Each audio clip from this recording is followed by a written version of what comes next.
They said I destroyed her. I prefer to say I simply let the truth stand up on its own 2 feet and walk into a courtroom wearing my dress uniform because I had nothing to hide and everything to protect. My name is Elena Marsh, and before I tell you what happened the day I faced my father's new wife across a courtroom, you need to understand the 8 months that led up to it, because none of it happened the way anyone expected, least of all the woman who thought she'd married into a quiet, unremarkable family. I was 31 years overdue for a homecoming when my father called to tell me he was getting remarried. 15 years in the Army teaches you that home isn't a place, it's a feeling you carry with you. But some part of me still measured every deployment against the porch light of the house I grew up in, the one with the crooked mailbox and the maple tree my mother used to sit under with a paperback and a glass of lemonade. She'd been gone 9 years by then, and my father had spent most of that time rattling around that house alone, until Diane Foss walked into his life at a hardware store, of all places, both of them reaching for the same box of nails. I flew in the night before the wedding, tired in the particular way that comes from red-eye flights and time zones that never quite let you sleep. My father looked better than I'd seen him in years, tanned, relaxed, wearing a suit that actually fit instead of hanging off him the way his clothes had since my mother passed. He hugged me at the airport like he hadn't seen me in a decade, which, in a way, he hadn't. Not really. Not since grief had hollowed something out of him that laughter alone couldn't fill back in. I wanted to be happy for him. I was happy for him. But something in the pit of my stomach tightened the moment I met Diane at the rehearsal dinner. And it wasn't jealousy. It was recognition. The kind that comes from years of reading people in rooms where the wrong read could cost lives. Diane was polished in a way that felt rehearsed rather than natural. Every gesture calculated to land exactly where she wanted it to land. She held my hands a beat too long when we were introduced, told me my father talked about me constantly, called me his brave little soldier, in a tone that made the word soldier sound like something small. I let it go. I'd learned a long time ago that correcting people rarely changes how they see you. It just tells them you notice. At the reception the next day, she found reasons to orbit back to me 3 times over the course of the evening, and each time, her questions circled the same subject with different words. Did I own property? What did a major's salary look like? Whether I intended to help support my father financially now that he was getting older. I answered plainly and honestly each time, giving her numbers that were accurate and thoroughly unremarkable, because what I actually had sitting in an account nobody but 2 people on Earth knew about was none of her business. Not yet, maybe not ever. What Diane didn't know, what almost nobody knew, was that 3 weeks before that wedding, I'd received a phone call from a man named Arthur Bellwether, my late grandfather's attorney for nearly 40 years. My grandfather, Joseph Marsh, had built a modest hardware distribution business into something far larger than anyone in the family understood, and years before his death, he'd placed the entirety of his personal trust in my name alone, quietly, deliberately, without ceremony or announcement. By the time Arthur called me that week, the trust had grown, through investments my grandfather made decades earlier, to just over $35 million. Every document, every account, my name only. I remembered sitting on my grandfather's porch as a teenager, the smell of cut grass and his pipe tobacco thick in the summer air, while he told me something I never forgot. Money changes how people look at you. Before it changes anything real about your life, he'd said. Guard that as long as you can, and only spend it on things that matter more than comfort. I promised him I understood, though at 17, I don't think I truly did. By the time Arthur called with the update on the trust's value, I understood completely. I told no one, not my father, whose happiness I refused to complicate on the eve of his wedding, not any of my extended family. I attended that wedding in my dress uniform, not out of pride, but because I hadn't owned anything formal enough for the occasion and hadn't had time between deployments to shop for something new. I drove a 12-year-old sedan with a check engine light I'd been ignoring for months. My apartment near base was furnished with government-issue basics I'd never bothered upgrading. To anyone looking, I was exactly what I appeared to be, a career officer, unmarried, modest, unremarkable in the particular way people assume soldiers are unremarkable, as though a life of discipline leaves no room for wealth or ambition beyond a paycheck. 3 weeks after the wedding, I got a call from Ruth Callahan, a retired school teacher who'd lived next door to my father since before I could walk. She mentioned, almost as an afterthought, that a moving truck had hauled away most of the furniture my mother had chosen years earlier. New couches, new dining set, new everything, she said, like the house had been erased and rebuilt overnight. I thanked her, hung up the phone, and sat with that unease for a long while before deciding it wasn't yet my place to interfere. That was the thing about Diane Foss. She moved fast, and she moved with purpose. Within 6 weeks, she'd redecorated the entire house, replaced my father's longtime financial advisor with someone she trusted personally, and restructured their joint accounts so her name appeared first on every statement. My father mentioned it to me on a phone call, almost sheepishly, as though confessing to something. "She just likes things organized," he said. "You know how it is when someone finally brings order into your life." I didn't correct him. I'd learned that some battles aren't worth fighting until they come looking for you, and I had a growing suspicion that this one already had. What I didn't know then was that Diane had already begun quietly investigating me, the way careful, patient people do it. A question here, a comment there, always dressed up as harmless curiosity. She asked my father's old friends about my career. She asked a cousin of mine at a barbecue I wasn't invited to whether I'd ever mentioned an inheritance. She pulled whatever public records existed, my base pay, my modest apartment lease, my unremarkable civilian footprint. Everything she found painted the exact picture I'd built, a disciplined, unmarried officer with a government salary and no visible wealth. Exactly what I looked like. Exactly what I wanted her to see. For a while, that satisfied her. My father told me later that Diane had once remarked, almost dismissively, that I played soldier while everyone else in the family built real lives. I didn't take offense. 15 years of service teaches you not to need anyone's validation, least of all from someone who'd known me for 6 months. But then, at a dinner party I also wasn't invited to, an old family friend named Bernard Kessler mentioned something he probably shouldn't have. Bernard had played cards with my grandfather every week for the better part of 3 decades, and after one drink too many, he mentioned, almost in passing, that my grandfather had left something substantial for the family tied up in a trust nobody talked about anymore. Diane didn't let it go. Ruth told me later that Diane had asked Bernard to repeat himself, then pressed with follow-up questions sharp enough to make Bernard visibly uncomfortable. Whatever instinct Diane possessed, and she possessed a considerable one, told her there was more beneath the surface of my quiet, uneventful life than what appeared in public records. Within the week, she'd hired an estate attorney, not a family lawyer to help her and my father plan their future, but a specialist named Gerald Voss, a man with a reputation, according to Arthur, for finding cracks in trusts that other attorneys assumed were airtight. I want to be clear about something, because it matters to how the rest of this unfolds. My father knew none of it. Thomas Marsh is not a devious man. If anything, he's a man who loves too easily and questions too little, especially now that he was newly remarried and desperate not to disturb the peace he'd found after years of loneliness. He didn't know Diane was chasing rumors of a family fortune. He didn't know she'd hired a lawyer who specialized in prying apart trusts. He was playing golf, tending the garden my mother used to love, and falling asleep most nights beside a woman quietly building a case against his own daughter. I found out about Gerald Voss through Arthur, who'd heard about the inquiry through mutual contacts in the estate law community. It's a small world, apparently, when $35 million is involved. Arthur called me on a Tuesday evening while I was reviewing logistics reports at my desk, his voice careful in a way that told me something had shifted before his words ever did. "Someone's asking formal questions about your grandfather's trust," he said. "The kind of questions attorneys ask when they're building towards something real." I asked him who. "Diane Foss," he said. "I believe she's your father's wife now."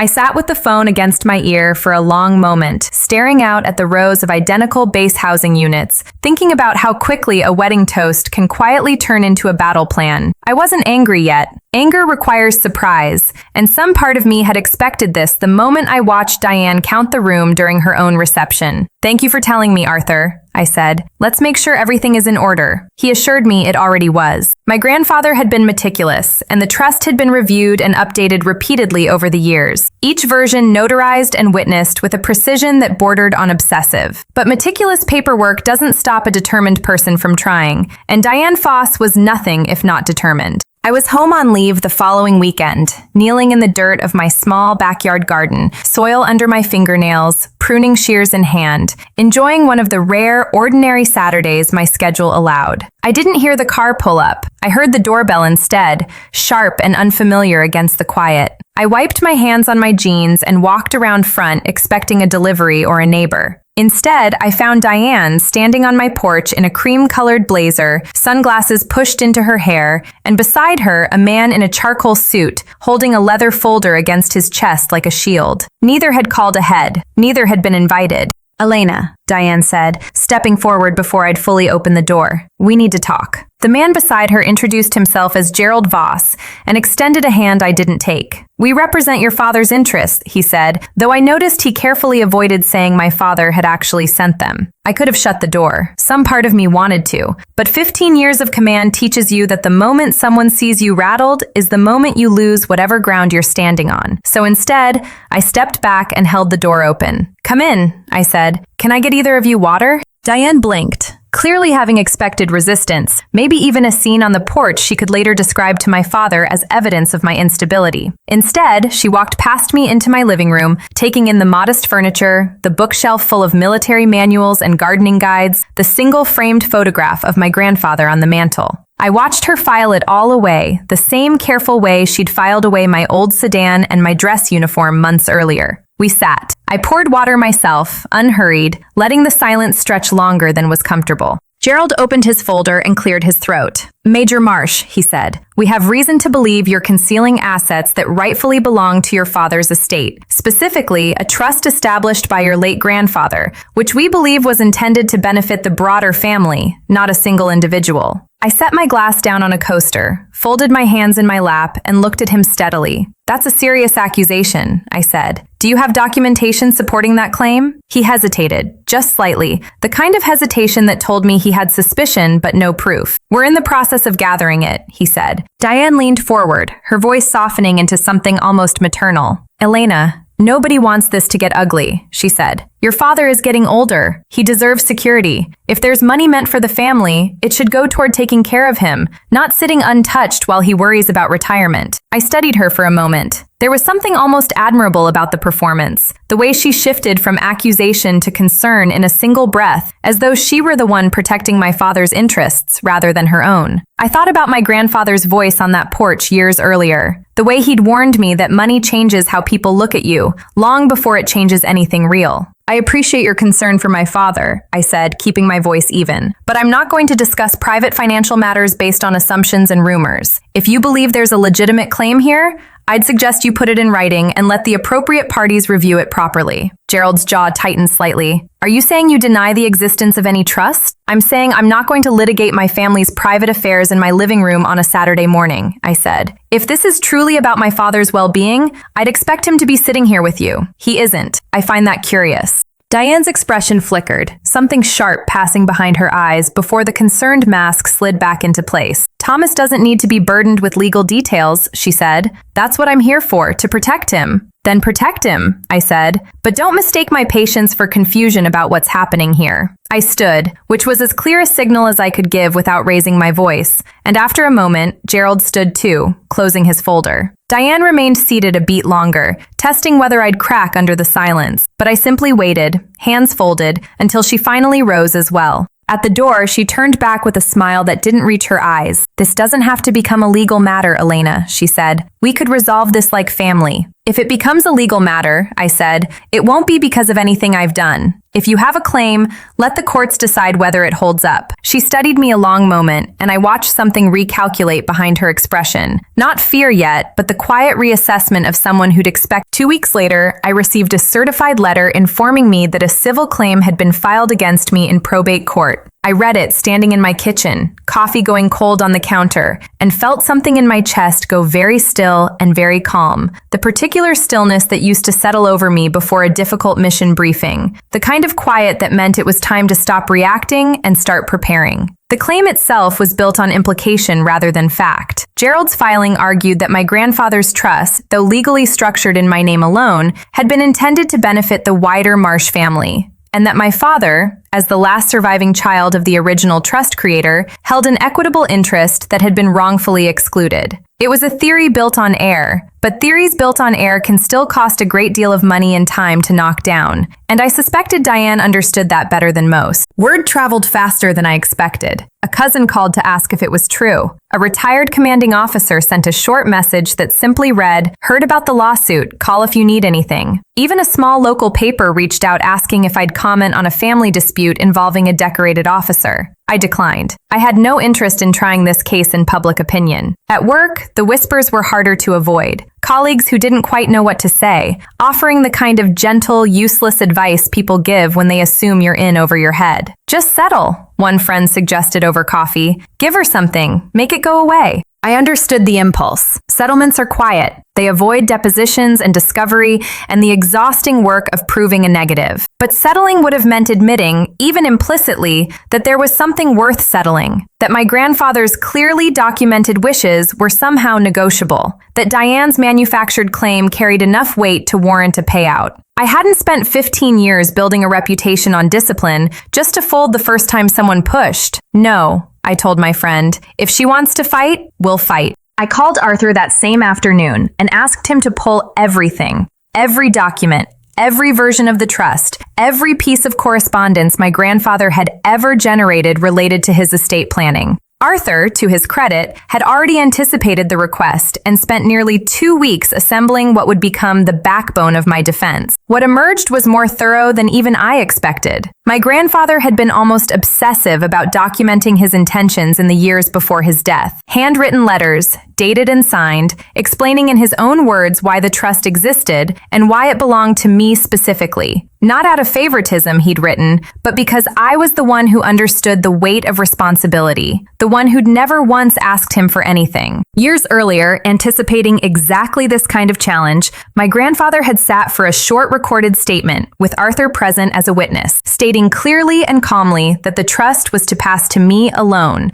and that no other family member held any claim to it, present or future. The recording was dated, notarized, and referenced explicitly in the trust documents themselves. Arthur had kept a secure copy for over a decade, waiting for a day he probably hoped would never come. Beyond the letters and the recording, there were 5 separate trust amendments over the years, each reviewed by independent counsel, each reaffirming the same intent with growing specificity, as though my grandfather had known even then that someone might one day try to argue otherwise. The paperwork wasn't just solid. It was a fortress. "This isn't a close case," Arthur told me, sliding a final folder across his desk during our meeting. "Their filing doesn't have a single piece of documentary evidence supporting the claim that your grandfather intended anything other than what's written here. This is bluster meant to intimidate you into settling before it ever reaches a judge." I believed him. But I also knew that bluster left unanswered has a way of becoming reality in the eyes of people who don't know better. Family members,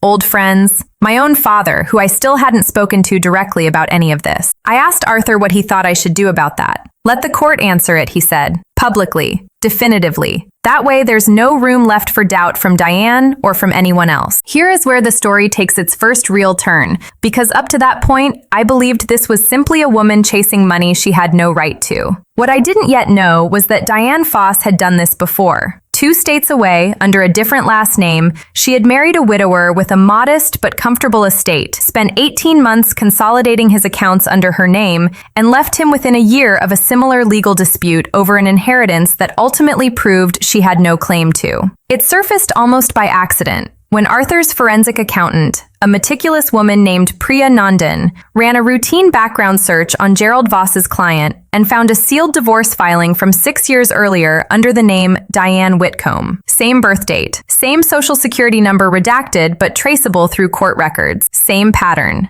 Marry a lonely, grieving man of means, isolate him gradually from people who might warn him, and manufacture a legal claim against whoever stood between her and the largest asset in the family. I sat with that information for a long time the night Priya called to walk me through it. I thought about my father, about the man who'd raised me after my mother died, who'd stood at that altar months earlier looking happier than I'd seen him in years. I thought about how devastating it would be for him to learn in open court that his new wife wasn't simply overreaching out of misguided love, but running a scheme she'd clearly run before. There was no version of this that wouldn't hurt him. The only choice left was whether the truth came out on my terms or on Diane's. "Let's set a court date," I told Arthur.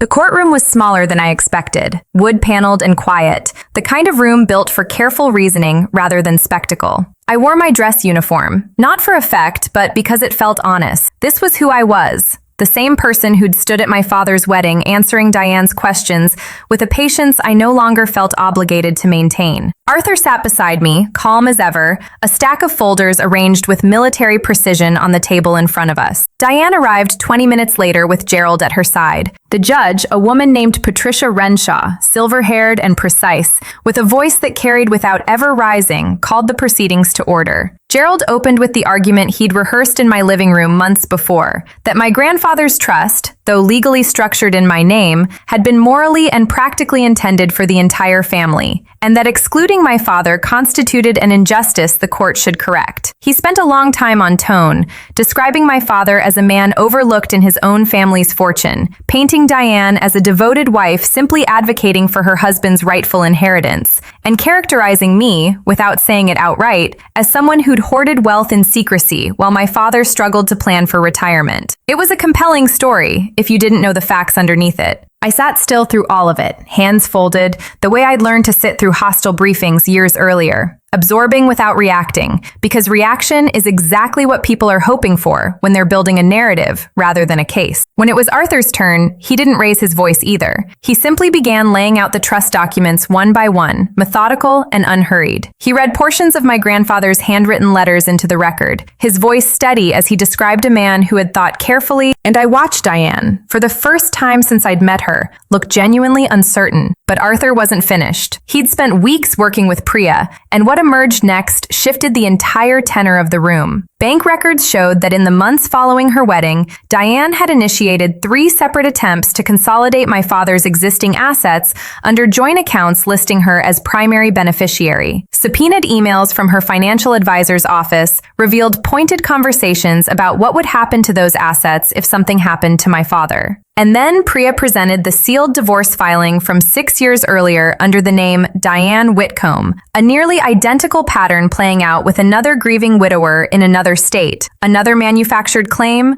another attempt to isolate a lonely man from the people who might have warned him in time. The gallery went quiet in a different way than before. Gerald tried to object, tried to characterize the prior marriage as unrelated to the matter at hand, but Judge Renshaw overruled him with a single line, that a party's credibility and pattern of conduct were entirely relevant to a claim built on alleged family loyalty. Diane's composure, held steady for months, finally cracked, just slightly, a flicker of panic passing through eyes that had always seemed so certain. During a recess, I stepped into the hallway and found my father standing near the water fountain, his face pale, a folder of exhibit copies trembling slightly in his hands. He must have come once he realized the court date hadn't actually been moved. He looked at me the way a man looks when the ground beneath him has genuinely shifted. "Elena," he said, voice barely above a whisper, "is this true?" "All of it." I didn't answer with anger, though I had every right to. I simply nodded. "It's all documented, Dad. Every piece of it." He looked down at the printed emails and bank statements with Diane's name attached to each one, and I watched years of careful discipline keep me standing still while my father absorbed in real time exactly how thoroughly he'd been managed, and exactly what kind of woman he'd married. "I didn't know," he said. "I swear to you, Elena, I didn't know any of this." "I believe you," I told him, and I meant it. We stood there together in that hallway, 2 people who'd just watched a marriage and a family both come apart under fluorescent light, waiting to be called back inside. Judge Renshaw took less than 15 minutes to return with her ruling, though it felt considerably longer, sitting in that wood-paneled room with my father beside me, his folder of exhibits resting untouched on his lap. When she finally spoke, her voice carried the same measured calm it had held throughout the proceedings, but there was no mistaking the weight behind her words. "This court finds no legitimate, legal, or equitable claim on the part of the plaintiff," she said, looking directly at Diane. "The trust in question was established with clear, repeatedly reaffirmed intent, documented extensively across multiple decades, naming Major Elena Marsh as sole beneficiary. This claim is not only without merit, it appears to have been filed in bad faith, motivated by financial interests unrelated to any genuine concern for family welfare." She went further than I expected, referencing the pattern Arthur and Priya had uncovered, the prior marriage, the attempts to consolidate my father's assets, the manufactured legal pressure designed to force a settlement rather than pursue a legitimate claim. Judge Renshaw ordered Diane to cover the full cost of litigation, including my legal fees, and referred the matter to the State Bar for review of Gerald Voss's conduct in filing a claim he should have known was baseless from the start. Diane sat rigid through the entire ruling, her composure finally completely gone. When the judge dismissed the court, she didn't look at my father. She didn't look at me. She gathered her things quickly, whispered something sharp to Gerald, and walked out through a side door without a word. My father and I sat in the gallery a while longer, neither of us in a hurry to move. The room emptied around us, footsteps and murmured conversations fading into the hallway until it was just the two of us and the quiet hum of the overhead lights. I should have seen it, he finally said, his voice rough. I was so afraid of being alone after your mother died that I let myself believe whatever made the loneliness stop. I stopped asking questions. I stopped noticing things I should have noticed. He looked down at his folded hands. I let her push you out of my life a little more every month, and I told myself it was just her being protective of our new marriage. I'm sorry, Elena. I'm so sorry.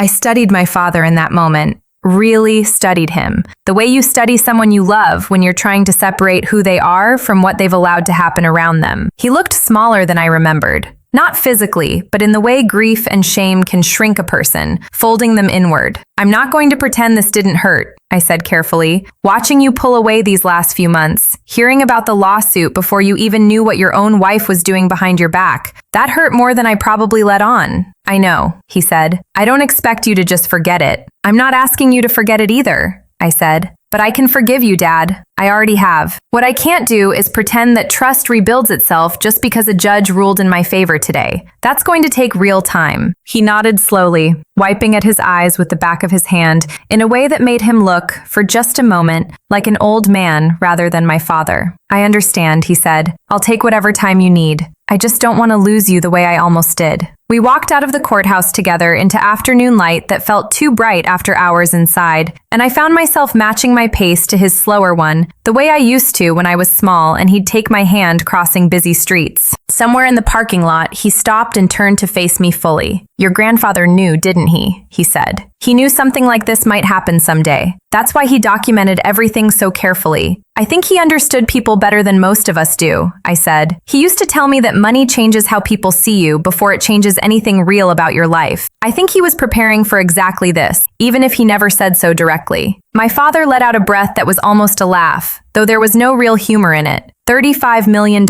he said, shaking his head. And you never said a word, not once in all these years. He asked me not to, I said. Not until I truly needed to. And I never needed to, until now. We stood there a moment longer in the parking lot, the sound of traffic drifting in from the street, both of us quiet in the particular way people are quiet after surviving something neither of them fully understood until it was already happening. My father reached out and pulled me into a hug. Brief and a little stiff, the kind that comes from a man unused to showing that much feeling in public, but real all the same. I love you, Elena, he said. I should have said that more this past year. I love you too, Dad, I said. Let's figure out what comes next together this time. He nodded, and for the first time in months, I felt something in my chest loosen, just slightly. Not resolved, not fully healed, but pointed finally in the right direction. Diane's marriage to my father didn't survive the year. She filed for divorce herself within 3 months of the ruling, before he ever got the chance to. I think some part of her understood there was nothing left to salvage once the financial motive had been exposed in open court,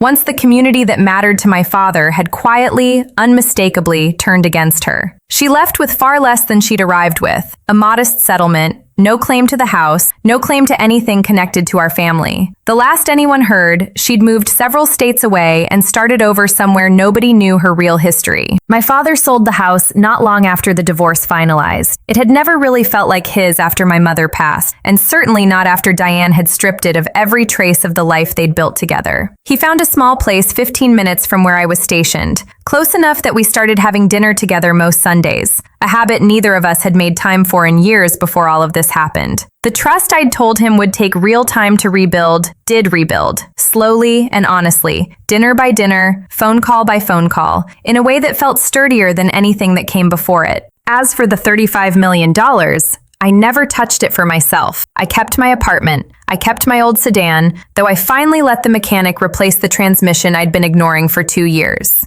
What changed wasn't my life. It was what I decided to build with something I'd been given rather than earned. I established 3 funds within a year of the trial. The The first was a scholarship program for children of active duty service members, covering tuition costs that too many military families quietly struggle with while pretending everything is fine. The second was a support fund for military widows, the kind of assistance I wished had existed for women like my mother in the years after loss, when paperwork and loneliness arrive faster than anyone can prepare for. The third was a Veterans Care Initiative, funding transportation and medical support for aging veterans who had nobody left to drive them to appointments or sit with them through long afternoons. My father came to the first fundraising event I organized, sitting in the front row in a suit that fit him the way suits used to fit him before Diane, before any of it. I watched him from the podium as I spoke, watched him nod along, watched something like pride settle into his face in a way I hadn't seen since before my mother died. Afterward, he found me near the exit, waiting while I said goodbye to donors and old colleagues who'd shown up to support something they didn't fully understand but trusted because it carried my name. "Your grandfather would be proud of this," he said. I know I keep saying that, but I mean it every time. I thought about my grandfather often in those months, more than I had in years. I found the last letter he'd ever written me tucked into the same folder Arthur had used as evidence in court, and I read it again on a quiet evening not long after that first event. "If a day ever comes when you have to choose between money and character," he'd written, in handwriting that had grown shakier toward the end of his life, "keep the character. The money will always find its way to the right person eventually. It found its way to you." I understood finally what he'd meant. The $35 million had never been the real inheritance. What he'd actually left me was something harder to quantify: patience, discipline, the ability to sit quietly through an accusation without needing to defend myself loudly, the wisdom to let truth do the work that anger never could. That was the legacy that mattered. The money was just the proof that he'd trusted me to carry it well. I still wear my uniform most days. I still drive the same roads I've always driven. I still keep the same modest life I kept before any of this started, because that life was never a performance. It was simply who I am, trust fund or not. But now, once a year, I put on my dress blues and stand at a podium in front of people who've come to support military families they'll never meet. And I think about a porch, an old man's voice, and a warning he gave me long before I understood how much I'd need it. My father stands near the back at every one of those events now, watching with a quiet pride I've decided to let myself believe is real, because I've come to understand that forgiveness isn't about forgetting what happened. It's about choosing deliberately to keep building something better than what almost broke us. I think about my grandfather every single day, not because of what he left me, but because of who he taught me to become long before I ever needed to prove it. If this story moved you, I'd love to hear where you think a story like this goes next, so drop a comment and let me know what you took from it. There are so many more stories like this one waiting for you, so make sure you like this video and subscribe, because you won't want to miss what's coming next.